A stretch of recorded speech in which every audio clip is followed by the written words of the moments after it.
رمضان ہر دن نہیں آنے والا ہے اور ہر مہینے نہیں آتا ہے، سال میں ایک مرتبہ رمضان اللہ کا مہمان ہے۔ اس کے آنے سے پہلے اس کی آنے کی تیاریاں بھی کر لو، اپنے جسم کو ابھی سے اتنی عادت ڈالو، بلکہ جسم کو نہ صحیح لیکن دماغ کو اتنا بنا لو کہ مجھے یہ کرنا ہی ہے۔ میں آپ کو اس لیے بھی ایکٹیو کر رہا ہوں کہ اپنے آپ کو اتنا پابند کر لو کہ رمضان آنے والا ہے اور اس میں عبادتیں زیادہ ہوں گی۔ کیوں؟ 20 رکعت کھڑے ہونے میں تمہارے جسم میں سستی اور کاہلی نہیں آنی چاہیے۔ ہاں، ایک دن تراویح میں جوش میں آیا اور دوسرے دن افطاری کر کے صلی علی سیدنا محمد معدن الجود والکرم وآلہ واصحابہ الکرام وابنہ الکریم وبارک وسلم صلاۃ دائمۃ سرمدا ابدا۔ اللہ عز و جل قرآن پاک میں ارشاد فرماتا ہے، لوگوں کے حساب کا وقت قریب آ گیا لیکن لوگ غفلت میں ہیں۔ یہ 17ویں پارے کی شروع کی آیت ہے۔ اللہ تعالیٰ یوں فرماتا ہے، اقترب للناس حسابہم، لوگوں کے حساب کا وقت قریب آ چکا، وہم فی غفلت معرضون، اور وہ اترائے ہوئے غفلت میں پڑے ہوئے ہیں، منہ پھیرے ہوئے ہیں۔ لوگوں کو اس بات کا اندازہ ہی نہیں کہ حساب کا دن کتنا سخت ہونے والا ہے۔ میرے عزیزو، جب نبی پاک صلی اللہ تعالیٰ علیہ وسلم نے یہ ارشاد فرمایا کہ میں اور قیامت ایسے ہیں جیسے 2 انگلیاں قریب ہیں، 1400 سال پہلے رسول پاک صلی اللہ علیہ وسلم نے یہ فرمایا تھا کہ قیامت اتنی قریب ہے جتنا 2 انگلیاں قریب ہیں۔ اور اب کے زمانے میں تو قیامت کے سلسلے میں جو حضور پاک صلی اللہ تعالیٰ علیہ وسلم نے نشانیاں بتائی تھی وہ تقریباً پوری ہو گئیں، بڑی نشانیوں کو چھوڑ کر۔ اور یہ بھی حدیث پاک میں ہے کہ اگلا زمانہ اتنی تیز گزرے گا کہ تمہیں اس کا اندازہ ہی نہیں ہوگا، زمانوں پر زمانے آتے چلے جائیں گے۔ یہ جو آخری وقت کی نشانیاں ہیں، میں صرف مختصر سا ایک پیغام دوں گا۔ شعبان کا مہینہ ہے، یہ رسول پاک صلی اللہ تعالیٰ علیہ وسلم کا مہینہ ہے، اور رمضان کے بعد سب سے زیادہ حضور پاک صلی اللہ تعالیٰ علیہ وسلم کو روزے کی حالت میں کسی مہینے میں دیکھا گیا تو شعبان کا مہینہ۔ فرمایا گیا کبھی کبھار پورے شعبان کا مہینہ حضور صلی اللہ علیہ وسلم روزے سے رہتے، اور یہ ارشاد فرماتے کہ یہ مہینہ ایسا ہے جس میں سارے لوگوں کے اعمال اللہ کے حضور جاتے ہیں، پیش کیے جاتے ہیں، اور میرے آقا فرماتے ہیں اس حال میں میرے اعمال پیش کیے جائیں اللہ کی بارگاہ میں کہ میں روزے کے عالم میں ہوں۔ جب میرے اعمال پیش کیے جائیں اللہ کی بارگاہ میں تو میں روزے کی حالت میں ہوں۔ تو یہ شعبان کا مہینہ جو اب رمضان المبارک کے قریب کر رہا ہے، لیکن بعض بزرگوں نے یہ بھی فرمایا شعبان میں موتیں بھی کثرت سے ہوتی ہیں۔ لوگوں کا یہاں پر حساب کتاب 15ویں شعبان کو جو اب شب برات آنے والی ہے لکھ دیا جاتا ہے، سال بھر میں کیا کیا ہونے والا ہے، کتنے لوگ جانے والے ہیں۔ کئی لوگوں کی کتابیں بند کر دی جاتی ہیں۔ حدیث پاک میں یہ بھی ہے کہ فیصلہ اللہ تعالیٰ فرشتوں کے حوالے فرما رہا ہوگا، حالانکہ جب ہم ماں کے پیٹ میں تھے تبھی لکھ دیا گیا ہے کہ کتنی عمر ہے، لیکن فرشتوں کو جو ٹرانسفر کیا جاتا ہے سال میں ایک مرتبہ، اگلے سال ان کا کیا کیا ہونا ہے۔ اور حدیث میں ہے کسی کے متعلق فرشتوں کو یہ کہا جا رہا ہوگا کہ فلاں 1 مہینے بعد، 2 مہینے بعد، 1.5 مہینے کے بعد اس کی فلاں وجہ سے موت آئے گی، لیکن وہ بندہ شادی کی تیاری کر رہا ہوگا، وہ بندہ جس کی موت کا آرڈر جاری ہو چکا ہے، فرشتے لے چکے ہیں، وہ اپنے کاروبار کے اور اپنے گھر بار کے بنانے میں مصروف ہوگا، اسے اندازہ تک نہیں ہوگا کہ شعبان کے اس مہینے میں اس کی موت کا پروانہ نکل چکا ہے۔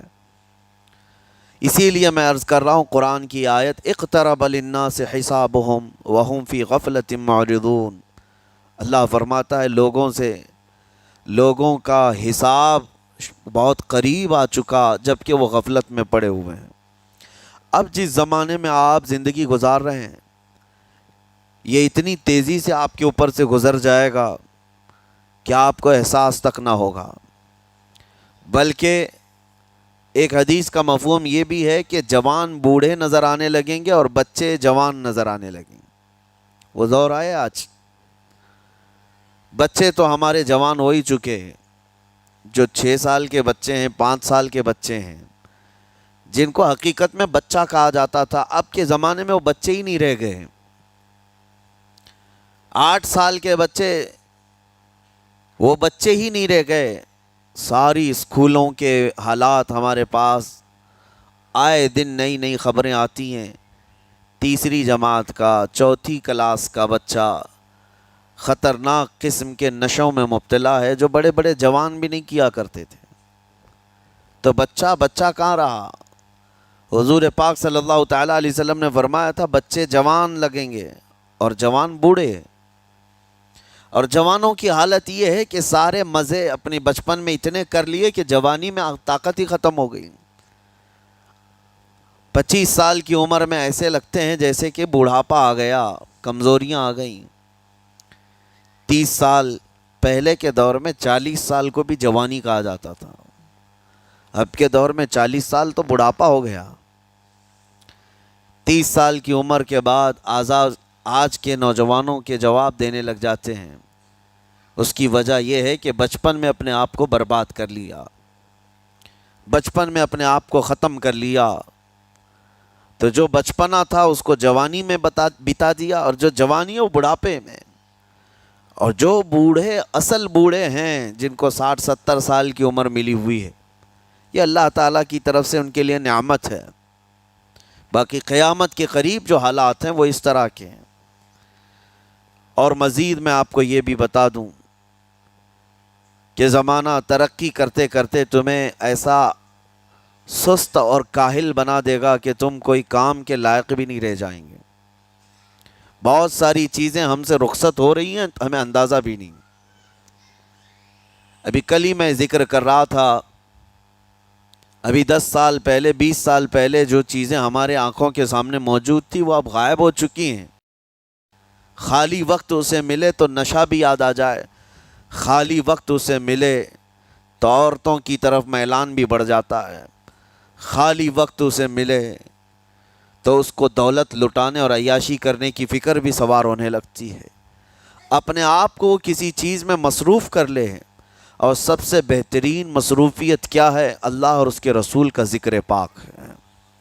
یہ سب سے بہترین مصروفیت ہے کہ تم نے اپنے آپ کو اس میں مصروف کر رکھا تو اللہ تعالیٰ دنیا کی تمام مصروفیتوں سے تمہیں آزاد کر دے گا، برائیوں سے آزاد کر دے گا۔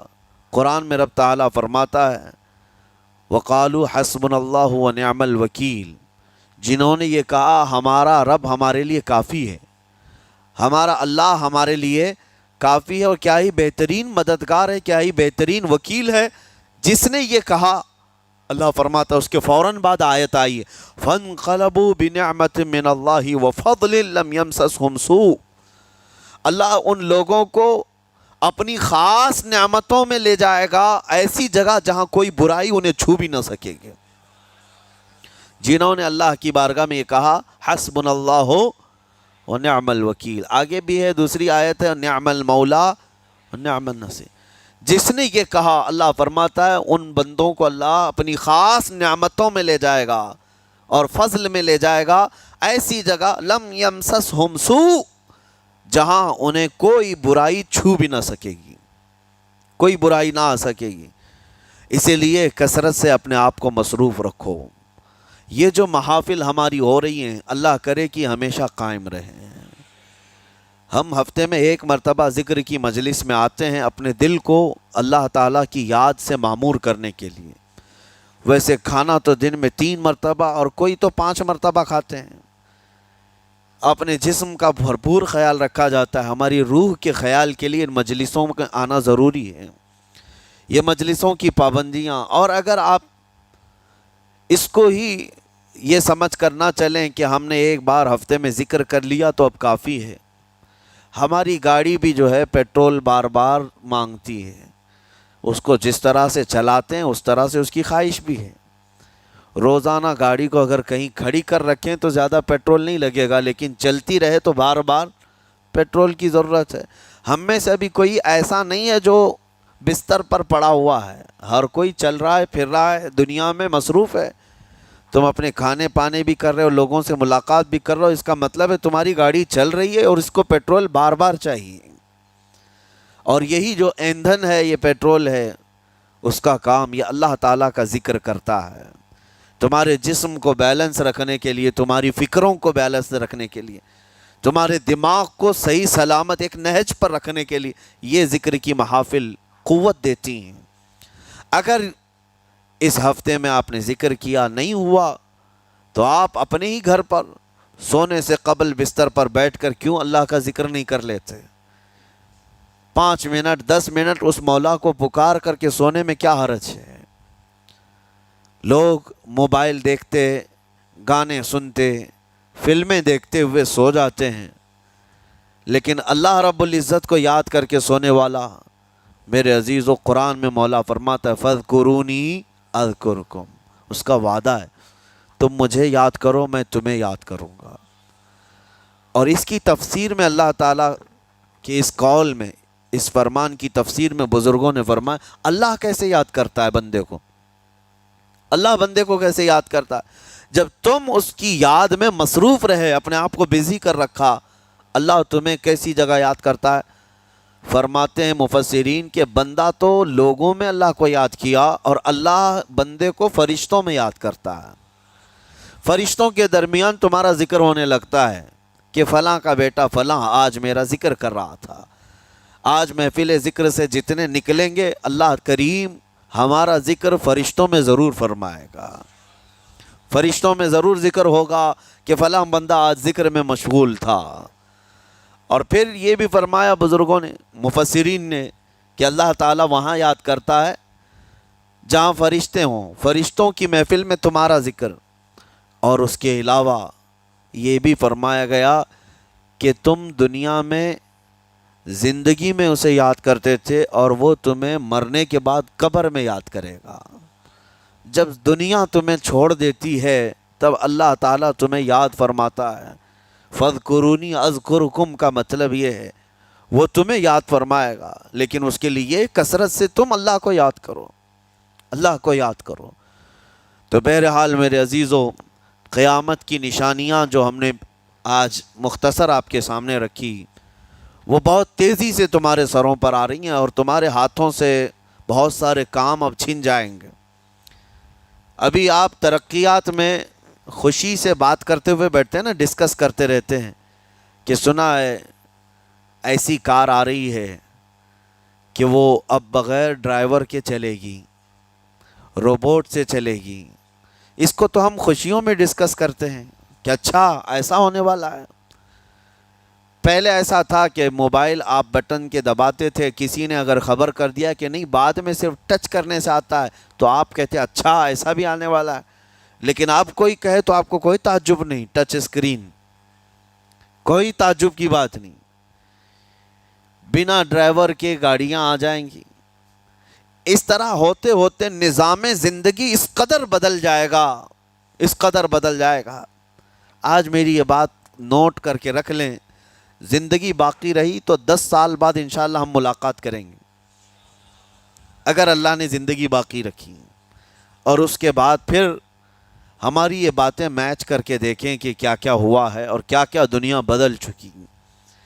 اسی لیے میں کوئی بھوشمانی نہیں کر رہا ہوں، اور نہ ہی کوئی جوتش بابا ہوں، طوطا لے کر جو بیٹھتا ہے، یا تمہارے ہاتھوں کی لکیریں دیکھ کر کے کوئی فیوچر بولنے والا نہیں۔ مصطفیٰ کریم صلی اللہ تعالیٰ علیہ وسلم کی احادیث سے جو قیامت کے قریب ہونے والے، رونما ہونے والے واقعات ہیں، میں ترجمانی کر رہا ہوں حضور کی حدیثوں کی، اس لیے کہ ہمیں پتہ ہے دنیا کے سارے سائنسدان جھوٹ بول سکتے ہیں، مدینے والے کی بات جھوٹ نہیں۔ میرے آقا صلی اللہ تعالیٰ علیہ وسلم کا فرمان جھوٹا نہیں ہو سکتا۔ اس لیے اگلا دور جو آ رہا ہے وہ بڑا سخت ترین ہے۔ اب آپ دیکھیں، محنت سے عاجز، ہر چیز سے محنت سے تمہیں نکال لینا ہے۔ میں نے تو لکھنے پڑھنے کی ایک مثال دی کہ تمہارے ہاتھوں سے قلم چلا جائے گا، تمہارے پاس سے کتابیں جو پرنٹ ہوتی تھی یہ بھی چلی جائیں گی، بس تم موبائل میں آڈیو کتابیں سنتے رہو، اور دور تو ایسا ہوگا کہ کچھ لکھنا بھی ہے وہ بھی ابھی آ ہی چکا ہے، وائس کمانڈ جو ہوتا ہے اس کو بولو وہ لکھ کر کے دے دے گا، تم اس میں موبائل میں جو بولو گے وہ ٹائپ بھی ہو جائے گا۔ تو جب آپ کے بولنے سے سب لکھ بھی جاتا ہے تو قلم اٹھانے کی ضرورت کیا ہے؟ قلم چھوٹ گیا تمہارے ہاتھ سے، یہ سب چیزیں چھوٹ جائیں گی آگے۔ اب دور کے متعلق پیشین گوئیاں بعض سائنسدانوں نے یہ بھی کی ہیں کہ بچے پیدا کرنے کے لیے شادی ہونا بھی ضروری نہیں، یہ دنیا کا پلان ہے، یہ میں فطرت خداوندی کو نہیں بتا رہا، اللہ کے قانون کے خلاف ہے، لیکن دنیا یہ بھی چاہتی ہے کہ شادی کی بھی ضرورت نہیں، بچے ہم لیب میں پیدا کریں گے، لیبارٹری کے اندر ماں کی جیسے رحم دانی ہوتی ہے، بچہ دانی، آرٹیفیشیل اس کو تیار کر کے اس کے اندر کسی مرد کے نطفے کو رکھ کر اس کو وہیں پروان دیا جائے گا، نہ کسی یہ شادی کی ضرورت ہے، نہ کوئی عقد، نہ کوئی ایگریمنٹ، کچھ نہیں، جس کو بچہ چاہیے وہ لیب سے خرید لے، ہر طرح کی چیزوں سے تمہیں عاری کر دیا جائے۔ ابھی تو بہت سارے لوگ سوال بھی کرتے ہیں ہم سے ٹیسٹ ٹیوب بیبی کے متعلق، جس کو بچے نہیں ہو رہے ہیں، کیا وہ اس طرح سے ٹیسٹ ٹیوب بیبی سے جو آج ایک طریقہ کار ہے بچے پیدا کر سکتے ہیں یا نہیں؟ اس کے کئی طریقے ہیں سائنس میں کہ اسی مرد کا نطفہ اسی کی عورت میں رکھ کر کے اس کو پروان دیا جائے، اور بعض دوسرے طریقے کہ کسی دوسرے کا لا کر اس کی عورت میں رکھ دیا جائے، یہ تو سراسر حرام ہے، زنا ہے۔ لیکن ائمہ اکرام، فقہاء اکرام نے حلال رشتے کے اندر ہی مرد اور عورت جو شادی شدہ ہیں ان کو بھی اس طریقے سے بچہ حاصل کرنے کی اجازت نہیں تھی، وہ ناجائز ہے، ناجائز ہے۔ بچے دینا یہ اللہ کی شان ہے۔ حضرت ابو ہریرہ رضی اللہ تعالیٰ عنہ حضور صلی اللہ علیہ وسلم کی بارگاہ میں حاضر ہوئے، عرض کرتے ہیں عرب والے لوگ عزل کرتے ہیں یا رسول اللہ، یعنی بچے نہ ہونا نہیں چاہیے کسی کو، تو پریکاشن لیتے تھے وہ لوگ، اس کا طریقہ کار ان کا الگ تھا عربوں کا، وہ انزال نہیں کرتے، اس سے پہلے جدا ہوتے۔ حضرت ابو ہریرہ رضی اللہ تعالیٰ عنہ نے حضور کی بارگاہ میں پوچھا کہ ایسا کیا کرنا کیسا ہے؟ نبی پاک صلی اللہ تعالیٰ علیہ وسلم نے ارشاد فرمایا اگر رب تبارک و تعالیٰ چاہے تو بھی بچے عطا کرے گا، کوئی عزل کر لے الگ ہو جائے، اگر مولا کو دینا ہو تو اس حال میں بھی اللہ تعالیٰ بچے عطا کرے گا، جو مولا بغیر باپ کے عیسیٰ پیدا فرماتا ہو۔ تو بہرحال میں بات الگ نہ چلی جائے اس لیے عرض کر رہا ہوں کہ اگلے دور میں سارے کام کاج تمہارے ہاتھوں سے نکل جائیں گے، عاری کر دیا جائے گا اور تمہیں سست اور کاہل بنا دیا جائے گا، اور جب بندے کے پاس کوئی کام ہی باقی نہ رہے تو اس کا دماغ شیطانی بن جائے گا، اور شیطان اس کو ہانکتا رہے گا صبح سے شام تک، شام سے صبح تک۔ اور میں آپ کو بتا دوں دنیا یہ چاہتی ہے کہ رات کو دن بنا دے، یعنی کوئی رات کا تصور ہی نہ رہے، نہ اندھیرا ہے نہ ہی کوئی اس طرح کی تاریکی، بلکہ پورا ٹوٹل 24 آورس ایسا ہی اجالا دکھنا چاہیے، تمہاری نیندیں ختم ہو، کسی کے لیے بھی اندھیرا ہو گیا چلو سوئیں، یہ اللہ کے جتنے نظام ہیں اس سے یہ دنیا چھیڑ چھاڑ کرنے کی کوشش کر رہی ہے۔ یہ جو خفیہ طاقتیں ہیں دنیا کو جو چلا رہی ہیں، وہ فری میسن ہوں اور سیکریٹ تنظیمیں جو آج دنیا میں کام کر رہی ہیں، وہ قانون خداوندی سے چھیڑ چھاڑ کرنا ان کی فطرت عادت ہے۔ ہر چیز جو اللہ تعالیٰ کی بنائی ہوئی، پہاڑوں کو اپنی جگہ سے ہٹا دینا۔ عرب میں آج پتہ ہے آپ کو، سعودی میں سب سے زیادہ پہاڑ کاٹے جا رہے ہیں، پہاڑ اتنے کاٹتے ہیں وہ لوگ، پورے کے پورے پہاڑوں کو انہوں نے زمین سے الگ کر دیا، اور وہاں پہاڑ کا وجود ہی نہیں۔ مکہ میں جا کر آپ دیکھ لیں، مدینے میں جا کر دیکھ لیں، 4 سال 5 سال کنٹینیو کئی مشینیں لگا کر کے پورے پہاڑ کو صاف کر دیا، پتھر کے پہاڑ۔ اصل میں یہ نظام قدرت ہے، پہاڑ یوں ہی نہیں بنائے اللہ نے زمین پر۔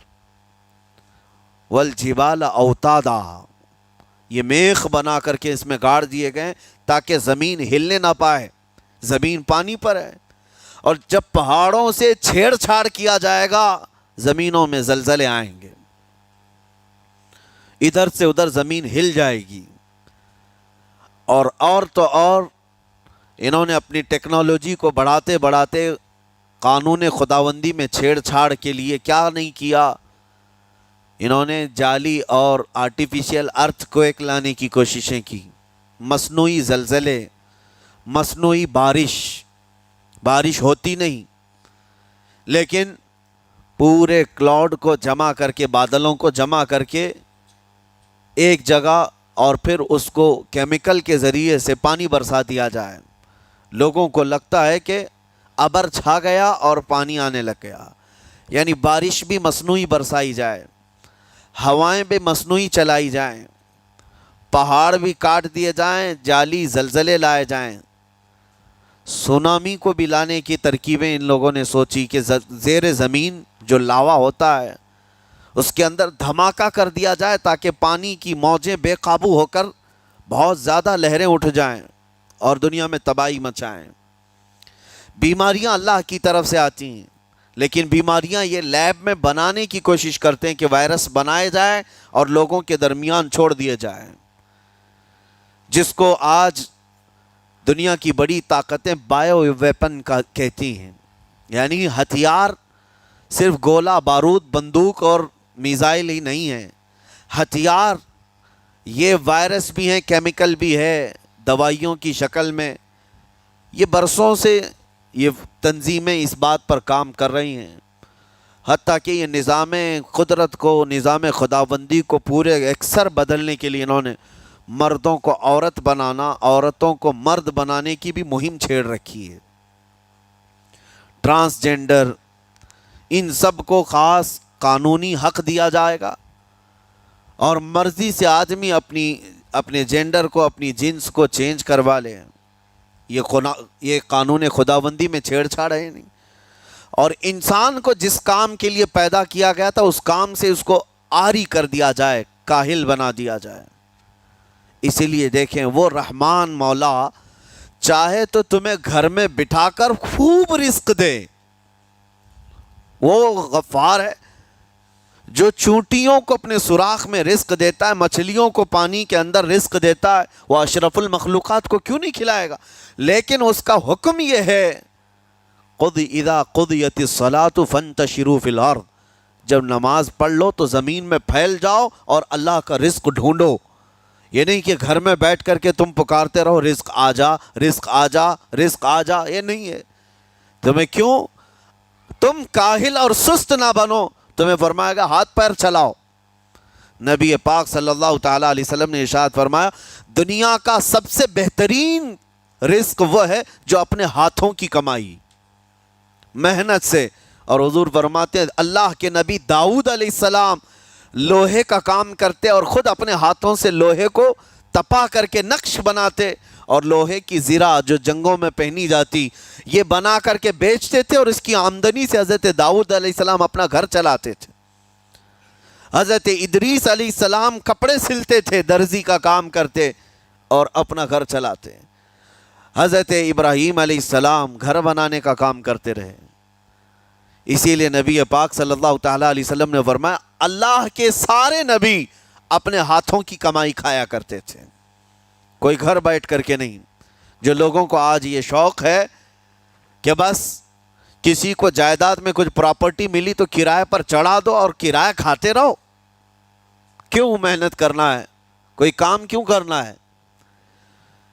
میں یہ نہیں کہتا کہ کرایہ مت کھاؤ، کھاؤ کرایہ، لیکن اپنے جسم کو ایسا کاہل اور سست بناؤ گے تو یہ شیطان کی آماجگاہ بن جائے گا دماغ، اور اتنے گناہ کرنے لگ جاؤ گے کہ تمہارے کنٹرول میں نہیں رہے گا۔ تم اس کو جتنا خالی اور سست چھوڑو گے، یا آلریڈی جو سائنسدانوں نے چوہوں پر ایکسپیریمنٹ کر کے جو دیکھا اکثر ایسا ہوتا ہے کہ چوہوں پر جو تجربہ کیا جاتا ہے انسان کے فطرت سے بہت زیادہ میل کھاتا ہے چوہوں کی طبیعت. اسی لیے آپریشن تھیٹر میں بھی سکھانے کے لیے چوہے اور مینڈک کا استعمال ہوتا ہے. دوائیاں بھی جو سب سے پہلے بنتی ہیں وہ چوہوں کو کھلا کر دیکھی جاتی ہیں. انسان کی طبیعت زیادہ اس سے میل کھاتی ہے. تو جو چوہوں کو ساری سہولیات دے دی گئی تھی تو وہ آپس میں شہوت میں مبتلا ہو گئے اور ایک دوسرے کا قتل کرنے لگے. یہی حال انسانوں کا بھی ہوگا جب ان کو ساری سہولیات ایک جگہ مل جائیں گی تو یہ ایک دوسرے کا قتل شروع کر دیں گے. یہ کثرت سے گناہ کرنے لگیں گے اور ایک دوسرے کا قتل کریں گے. اسی لیے آپ کو میں جو بات کہہ رہا تھا وہ ادھوری رہ گئی. وہ رب تبارک و تعالیٰ چاہے تو گھر بیٹھا کر تمہیں کھلائے, لیکن آپ مجھے یہ بتاؤ یہ جو مسجد میں بلاتا ہے تمہیں رب تعالیٰ 5 وقت فجر میں, ظہر میں, عصر میں, مغرب میں, عشاء میں, اور ہر ایک میں تمہیں اپنی پیشانی زمین پر رکھنی ہے. ہاں ایک مخصوص طریقہ ہے. کیوں؟ اللہ کریم کیا تمہارے ان اعمال کا محتاج ہے؟ محتاج ہے رب تعالیٰ کہ تم جتنے سجدے کرو گے اس کا پاور بڑھے گا, اس کی طاقت بڑھے گی, تمہاری عبادتوں سے اس کے خزانے بڑھیں گے؟ کچھ نہیں ہونا ہے. وہ بے نیاز ہے, اللہ الصمد, وہ بے نیاز ہے. لیکن تمہیں یہ جو پریکٹس کرائی جاتی ہے وہ اسی لیے کہ تم سست اور کاہل نہ بنو. کسی گاڑی کو زیادہ دن گیریج میں رکھ دیا جائے, چاہے وہ نئی کیوں نہ ہو, زنگ لگ جاتا ہے اور اس کے بعد پھر اس کے اندر خرابیاں شروع ہو جاتی ہیں. انسان اپنے آپ کو اسی طرح کاہل رکھ دے, سست رکھ دے, تو پھر اس کے اندر بھی عجب عجب قسم کی بیماریاں, وہ گناہوں کی بیماریاں بھی شروع ہوتی ہیں اور جسمانی بیماریاں بھی شروع ہوتی ہیں. اسی لیے تمہیں 5 وقت یہ پریکٹس بھی کرائی جاتی ہے کہ نمازیں پڑھتے رہو, اپنے آپ کو بزی رکھو. تم بار بار پیشانی زمین پر جھکاؤ اور اٹھاؤ, جھکاؤ اٹھاؤ. یہ پریکٹس اسی لیے کرائی جاتی ہے کہ تمہارا جسم سست اور کاہل نہ رہے. اللہ کریم بندوں کے تمام مصالح اور ان تمام حاجتوں کو بہتر جانتا ہے کہ بندہ کس میں بہتر ترقی کر سکتا ہے. اسی لیے میرے عزیزو اپنے آپ کو خالی مت چھوڑو, اپنے آپ کو خالی مت چھوڑو. اور وقت ہمارے پاس اتنا کم ہے کہ حساب دینے کے وقت ہمیں سب کو پتہ چل جائے گا قیامت کے دن. یہ بھی روایت میں ملتا ہے کہ بندہ یہ یاد کرے گا کہ میرے پاس اتنا وقت تھا, کاش میں کچھ نہ کرتا تسبیح لے کر بیٹھا ہوتا, کاش میں کچھ نہ کرتا دعائیں ہی کر رہا ہوتا, تو اللہ تبارک و تعالیٰ اس کا بدلہ مجھے قیامت میں عطا کرتا. لیکن جنہوں نے اپنے اوقات کو یہاں پر خالی گنوا دیے, فضول میں برباد کیے, وہ بہت پچھتاوے میں ہوں گے, بہت پچھتاوے میں ہوں گے. جتنا وقت اپنے پاس باقی ہے اس کو مصروف کر دو, اس کو مصروف کر دو. اللہ کریم ہم سب کو گزرے ہوئے تمام برائیوں کے کفارہ ادا کرنے کی توفیق عطا فرمائے. رب تبارک و تعالی ہمیں سستی اور کاہلی سے محفوظ فرمائے. میں آپ کو اس لیے بھی ایکٹیو کر رہا ہوں کہ اپنے آپ کو اتنا پابند کر لو کہ رمضان آنے والا ہے اور اس میں عبادتیں زیادہ ہوں گی. کیوں؟ 20 رکعت کھڑے ہونے میں تمہارے جسم میں سستی اور کاہلی نہیں آنی چاہیے. ہاں ایک دن تراویح میں جوش میں آیا اور دوسرے دن افطاری کر کے خراٹے لینے لگ گیا, کھا کر کے پورا سو گیا, اور اس کے بعد پھر پتہ چلا سیدھے شب قدر میں آیا ہے. تو رمضان المبارک کو بھی جن لوگوں نے ایسا برباد کیا وہ پچھتاتے رہ جائیں گے. اور کچھ نہیں, رمضان ہر دن نہیں آنے والا ہے اور ہر مہینے نہیں آتا ہے, سال میں ایک مرتبہ رمضان اللہ کا مہمان ہے. اس کے آنے سے پہلے اس کی آنے کی تیاریاں بھی کر لو. اپنے جسم کو ابھی سے اتنی عادت ڈالو, بلکہ جسم کو نہ صحیح لیکن دماغ کو اتنا بنا لو کہ مجھے یہ کرنا ہی ہے. یہ رمضان آئے گا تو میں ختم قرآن ضرور کروں گا, یہ رمضان آئے گا تو تراویح کی 1 رکعت بھی میری مس نہیں ہوگی, یہ رمضان آئے گا تو پورا قرآن میں تراویح میں ضرور سنوں گا, یہ رمضان آئے گا پورے رمضان میں ہر دن میں نبی پاک صلی اللہ علیہ وسلم پر 100 بار درود ضرور پڑھوں گا. یہ عہد ہوتے ہیں, یہ رمضان کی تیاریوں کے طریقے ہوتے ہیں.